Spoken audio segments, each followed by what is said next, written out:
Berani Bersama adalah sebuah website penjangkauan yang sudah saling terintegrasi dan memiliki banyak fungsi. Ada 5 menu utama di dalam aplikasi Berani Bersama, yaitu reservasi tes HIV, PrEP, refill obat ARV, pemesanan kit screening mandiri, dan notifikasi pasangan. Dirancang dengan desain responsif agar dapat diakses menggunakan smartphone oleh siapapun, tanpa harus mengunduh apapun, sehingga tidak menyulitkan kelompok dampingan dalam melakukan reservasi untuk tes HIV dan atau PrEP, refill ARV, pemesanan kits Becky, dan juga notifikasi pasangan secara online. Keuntungan untuk pasien jika melakukan reservasi melalui Berani Bersama adalah dapat melakukan booking jadwal kedatangan ke layanan kesehatan pada hari dan jam yang diinginkan.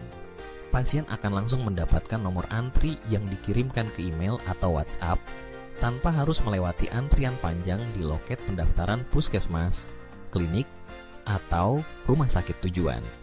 Untuk bisa menjalankan platform Berani Bersama di sebuah kabupaten atau kota, sangat dibutuhkan peran langsung dan tidak langsung dari Dinas Kesehatan Provinsi, karena Dinkes Provinsi memiliki peran strategis dalam mendukung pelaksanaan dan memperluas cakupan layanan penjangkauan HIV secara virtual dan tatap muka di setiap kabupaten atau kota.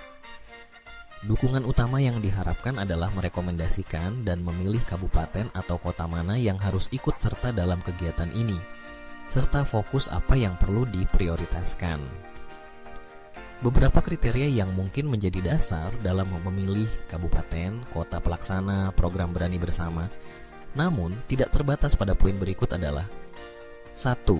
Tingkat prevalensi. Kabupaten kota dengan tingkat prevalensi HIV yang tinggi menjadi prioritas utama.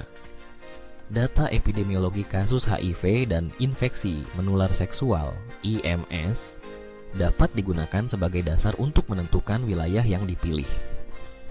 2. Populasi kunci yang signifikan. Wilayah dengan konsentrasi tinggi populasi kunci seperti pekerja seks, lelaki yang berhubungan seks dengan lelaki atau LSL, pengguna narkoba suntik dan kelompok lain yang berisiko perlu diprioritaskan. 3. Pencapaian SPM yang rendah. Kabupaten kota yang memiliki tingkat pencapaian standar pelayanan minimal SPM rendah dalam indikator terkait HIV menjadi salah satu kriteria prioritas. Platform Berani Bersama dapat membantu meningkatkan pencapaian SPM, khususnya dalam penjangkauan secara virtual, meningkatkan akses terhadap tes HIV, PrEP, pengobatan ARV, dan notifikasi pasangan. 4. Komitmen pemerintah daerah. Kabupaten kota yang memiliki komitmen kuat dari pemerintah daerah, termasuk dukungan anggaran dan kebijakan yang berpihak pada pengendalian HIV, lebih potensial untuk menjadi pelaksana. Komitmen ini dapat terlihat dari adanya program kesehatan masyarakat yang relevan atau sudah berkolaborasi dengan mitra dari eksternal. 5. Keberadaan lembaga komunitas pendukung. Wilayah yang tidak memiliki lembaga swadaya masyarakat atau LSM, komunitas populasi kunci, atau organisasi berbasis masyarakat yang aktif dalam pencegahan dan pengendalian HIV perlu menjadi prioritas dari kegiatan Berani Bersama ini. 6. Tingkat digitalisasi masyarakat. Kabupaten kota dengan tingkat penetrasi internet dan penggunaan media sosial yang tinggi lebih mudah mengadopsi pendekatan penjangkauan virtual. Ini penting untuk dipertimbangkan agar mendukung efektivitas kegiatan Berani Bersama. 7. Wilayah dengan tantangan penjangkauan tatap muka. Wilayah yang sulit dijangkau secara geografis, seperti daerah terpencil atau yang memiliki hambatan mobilitas, diprioritaskan untuk penjangkauan virtual. Platform ini membantu menjangkau populasi yang tidak terlayani oleh mekanisme tatap muka konvensional.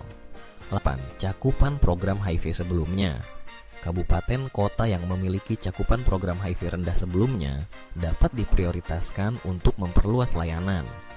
Berani Bersama menjadi solusi untuk meningkatkan akses layanan kesehatan di wilayah tersebut. 9. Data kasus anak dan perempuan dengan HIV. Wilayah dengan jumlah kasus HIV yang tinggi pada kelompok perempuan, anak, atau populasi rentan lainnya dapat dipertimbangkan agar program mencakup layanan yang lebih spesifik sesuai kebutuhan kelompok tersebut. 10. Potensi kolaborasi dengan mitra. Wilayah yang memiliki potensi kolaborasi dengan sektor swasta, organisasi internasional, atau mitra lain yang mendukung pengendalian HIV lebih ideal untuk pelaksanaan berani bersama karena dapat mendukung dan memperkuat sumber daya dan kapasitas pelaksanaannya. Dengan mempertimbangkan kriteria ini, berani bersama dapat diterapkan secara tepat sasaran, memastikan bahwa populasi kunci dan kelompok rentan mendapat akses layanan kesehatan yang maksimal. Kriteria ini juga membantu pengambilan keputusan berbasis data, meningkatkan efisiensi program, dan mendukung tujuan nasional untuk menekan angka kasus baru HIV di Indonesia. Dinkes Provinsi diharapkan dapat berperan dalam menyediakan dukungan kepada Dinkes Kabupaten Kota, misalnya memfasilitasi pelatihan penggunaan platform berani bersama yang menyangkut koordinasi antar kabupaten, karena penjangkauan virtual seringkali terjadi reservasi dari pasien lintas wilayah. Sebagai bagian dari tanggung jawab dalam pengelolaan program kesehatan, Dinkes Provinsi diharapkan dapat melakukan monitoring dan evaluasi berkala terhadap capaian program berani bersama dengan melibatkan semua kabupaten serta kota yang terlibat. Hal ini meliputi evaluasi jumlah capaian reservasi tes HIV, PrEP, dan alat screening mandiri yang dilakukan melalui platform berani bersama, apakah sudah memenuhi SPM atau tidak. Data capaian ini digunakan untuk mengukur efektivitas program sekaligus mengidentifikasi kendala lapangan yang perlu diselesaikan. Selain itu, Dinas Kesehatan Provinsi juga memastikan ketersediaan alat pencegahan seperti kondom, lubrikan, dan kit screening mandiri HIV di seluruh kabupaten kota dan komunitas yang terlibat, sehingga alat-alat ini dapat diakses oleh masyarakat melalui reservasi yang dilakukan di website Berani Bersama.